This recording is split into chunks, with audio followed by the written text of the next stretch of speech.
Hi friends, ನಾನು ನಿಮ್ಮ ಪ್ರೀತಿಯ ರವಿಕುಮಾರ್. ಅಂಜನಾದ್ರಿ ಎಲೆಕ್ಟ್ರಾನಿಕ್ಸ್ ಕೋರಮಂಗಲ ಬ್ಯಾಂಗ್ಳೂರಿಂದ. ನೋಡಿ, L G front load washing machine. ಆ ಟ್ಯಾಂಕ್ ನೋಡಿ ಯಾವ ಥರ ಆಡ್ತಾ ಇದೆ. ಈ ಸ್ಟೀಲ್ ಟ್ಯಾಂಕು ನೋಡಿ ಇನ್ಬ್ಯಾಲೆನ್ಸಿಂಗಲ್ಲಿ ಓಡ್ತಾ ಇದೆ. ಇದು ನೋಡಿ ಇನ್ಬ್ಯಾಲೆನ್ಸಿಂಗಲ್ಲಿ ಓಡ್ತಾ ಇದೆ. ಇದು ಏನು ಕತರ ಆಗಿದೆ ಅಂತ ಹೇಳಿದ್ರೆ, ಒಳಗಡೆ ಬ್ರಾಕೆಟ್ ಬರುತ್ತೆ. ಬ್ರಾಕೆಟು ಕಟ್ಟಾಗ್ಬಿಟ್ಟಿದೆ, ಅಂದರೆ ಸ್ಪೈಡ್ರು ಕಟ್ಟಾಗ್ಬಿಟ್ಟಿದೆ. ಆದ್ದರಿಂದ ಈ ಡ್ರಮ್ನ ಬಿಚ್ಕೊಂಡು ನಮ್ಮ ಶಾಪ್ ಹತ್ರ ತೊಗೊಂಬರ್ಬೇಕಾಗುತ್ತೆ. ನೋಡಿ, ಈ ಡ್ರಮ್ನ ಶಾಪ್ ಹತ್ರ ತೊಗೊಂಬಂದ್ಬಿಟ್ಟು ನೋಡಿದ್ರೆ ಯಾವ ಥರ ಆಗಿದೆ ಅಂದರೆ, ಇವಾಗ ಬಿಚ್ಬಿಟ್ಟು ತೋರಿಸ್ತೀನಿ ನೋಡಿ ಈ ಡ್ರಮ್ ಒಳಗಡೆ ಯಾವ ಥರ ಆಗಿದೆ ಅಂತ. ಸ್ವಲ್ಪ ನಿಮಗೆ ಶಾಕ್ ಆಗಿಬಿಡುತ್ತೆ. ಎಷ್ಟೊಂದು ಗಲೀಜಿದೆ ಈ ಸ್ಟೀಲ್ ಟ್ಯಾಂಕಲ್ಲಿ, ಎಷ್ಟು ಗಲೀಜಿದೆ ನೋಡಿ. ಇಲ್ಲಿ ಕಟ್ಟಾಗಿದೆ ನೋಡಿ. ಈ ಕಟ್ಟಾಗಿರೋದ್ರಿಂದ ಆ ಸ್ಟೀಲ್ ಟ್ಯಾಂಕು ಮುಂದ್ಗಡೆ ರಬ್ಬರ್ ಉಜ್ಜುತ್ತಾ ಇರುತ್ತೆ. ಆಮೇಲೆ ಇನ್ಬ್ಯಾಲೆನ್ಸಿಂಗಲ್ಲಿ ಓಡ್ತಾ ಇರುತ್ತೆ. ನೋಡಿ, ಆ ಬ್ರಾಕೆಟ್ ಅನ್ನೋದು ಇದೇನೆ. ಈ ಬ್ರಾಕೆಟ್ ಕಟ್ಟಾಗಿರೋದ್ರಿಂದ ಇದನ್ನು ತೆಗೆದುಬಿಟ್ಟು ಟ್ಯಾಂಕ್ ಎಲ್ಲ ಕ್ಲೀನ್ ಮಾಡಿಬಿಟ್ಟು ಹೊಸ ಬ್ರಾಕೆಟ್ನ ಹಾಕೊಂಡು ಕೊಡಬೇಕಾಗುತ್ತೆ. ನೋಡಿ ಎಷ್ಟು ಗಲೀಜಿದೆ ನೋಡಿ. ಒಂದು 2-3 kg ಗಲೀಜಿದೆ. ಹೆಂಗೆ ಹೋಗುತ್ತೆ ಬಟ್ಟೆನಲ್ಲಿ ಗಲೀಜು? ಒಂದು 2-3 kg ಅಂತೂ ಪಕ್ಕ ಇದೆ. ನೋಡಿ, ಈ ಟ್ಯಾಂಕ್ನೆಲ್ಲ ಕ್ಲೀನ್ ಮಾಡಿಬಿಟ್ಟು ಹೊಸ ಥರ ಮಾಡಬೇಕಾಗುತ್ತೆ. ನೋಡಿ ಎಷ್ಟು ಗಲೀಜಿತ್ತು. ಈಗ ಅದನ್ನು ಕ್ಲೀನ್ ಮಾಡಿ ಎಷ್ಟು ನೀಟಾಗಿರುತ್ತೆ ನೋಡಿ. ಎಷ್ಟು ಚೆನ್ನಾಗಾಯ್ತು ನೋಡಿ. ಹೊಸ ಥರ ಆಯಿತು ಡ್ರಮ್ಮು.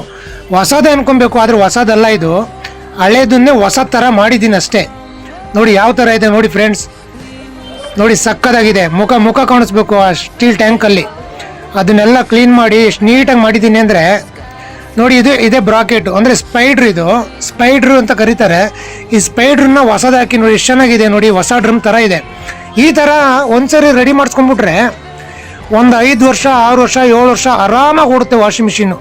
ಡ್ರಮ್ಮೇ ಪ್ರಾಬ್ಲಮ್ ಬರೋಲ್ಲ. ನೋಡಿ ಎಷ್ಟು ಚೆನ್ನಾಗಿದೆ ನೋಡಿ. ಚೆನ್ನಾಗಿದೆ ಅಲ್ವಾ ಫ್ರೆಂಡ್ಸ್? ನೋಡಿ, ಈ ಡ್ರಮ್ನ ರಿಪೇರಿ ಮಾಡಿಬಿಟ್ಟು ನಮ್ಮ ಕಸ್ಟಮರ್ ಮನೆಗೆ ತೊಗೊಂಬಂದೆ ರೀಫಿಟ್ಟಿಂಗ್ ಮಾಡ್ತಾಯಿದ್ದೀನಿ. ಎಷ್ಟು ಚೆನ್ನಾಗಿರುತ್ತೆ. ಆಮೇಲೆ ನೀವೇ ನೋಡಿ ಫ್ರೆಂಡ್ಸ್, ನಿಮ್ಮನೇಲೂ ಏನಾದರೂ ಫುಲ್ ಆಟೋಮೆಟಿಕ್ ವಾಷಿಂಗ್ ಮಿಷಿನ್ಗಳು, ರೆಫ್ರಿಜಿರೇಟರ್ಗಳು ಮತ್ತು ಮೈಕ್ರೋವೇವ್ ಓವನ್ಗಳು ಏನಾದರೂ ರಿಪೇರಿ ಇದ್ದರೆ ದಯವಿಟ್ಟು ಸ್ಕ್ರೀನ್ ಮೇಲೆ ಬರ್ತಾ ಇರೋಂಥ ನಂಬರ್ಗೆ ಕರೆ ಮಾಡಿ ಫ್ರೆಂಡ್ಸ್. ನಾನೇ ನಿಮ್ಮ ಮನೆಗೆ ಬಂದು ರಿಪೇರಿ ಮಾಡ್ಕೊಂಡು ಕೊಡ್ತೇನೆ. ಬೆಂಗಳೂರಿನಲ್ಲಿ ಮಾತ್ರ ಎಲ್ಲ ರೀತಿಯ ಫುಲ್ ಆಟೋಮೆಟಿಕ್ ವಾಷಿಂಗ್ ಮಿಷಿನ್ಗಳು, ರೆಫ್ರಿಜಿರೇಟರ್ಗಳು ಮತ್ತು ಮೈಕ್ರೋವೇವ್ ಓವನ್ಗಳನ್ನ ರಿಪೇರಿ ಮತ್ತು ಸರ್ವಿಸ್ ಮಾಡ್ಕೊಂಡು ಕೊಡ್ತಾ ಇದ್ದೀನಿ ಬೆಂಗಳೂರಿನಲ್ಲಿ. ಜನರಲ್ ಸರ್ವಿಸ್ ಅವೈಲೇಬಲ್ ಇರುವುದಿಲ್ಲ. ದಯವಿಟ್ಟು ಜನರಲ್ ಸರ್ವಿಸ್ ಇದ್ದರೆ ಕರೆ ಮಾಡೋಕ್ಕೆ ಹೋಗಬೇಡಿ. ಏನಾದರೂ ರಿಪೇರಿ ಇದ್ದರೆ ಮಾತ್ರ ಕರೆ ಮಾಡಿ. ನಾನು ಬಂದು ರಿಪೇರಿ ಮಾಡ್ಕೊಂಡು ಕೊಡ್ತೀನಿ. ನೋಡಿ, ಇವಾಗ ಎಲ್ಲ ಫೈನಲಿ ಮುಗೀತಿದ್ದು. ಎಷ್ಟು ಚೆನ್ನಾಗಿದೆ ನೋಡಿ. ಇವಾಗ ಮೊದಲು ಯಾವ ಥರ ಇತ್ತು, ಇವಾಗ ಯಾವ ಥರ ಇದೆ ನೋಡಿ. ನಿಮ್ಮ ಕಣ್ಮುಂದೆನೇ ತೋರಿಸ್ತಾ ಇದ್ದೀನಿ. ಇವಾಗ ಎಷ್ಟು ಚೆನ್ನಾಗಿ ಓಡ್ತಾ ಇದೆ ಅಂದರೆ ಅಷ್ಟು ಚೆನ್ನಾಗಿ ಓಡ್ತಾ ಇದೆ. ದಯವಿಟ್ಟು ಕರೆ ಮಾಡಿ ಫ್ರೆಂಡ್ಸ್. Thank you.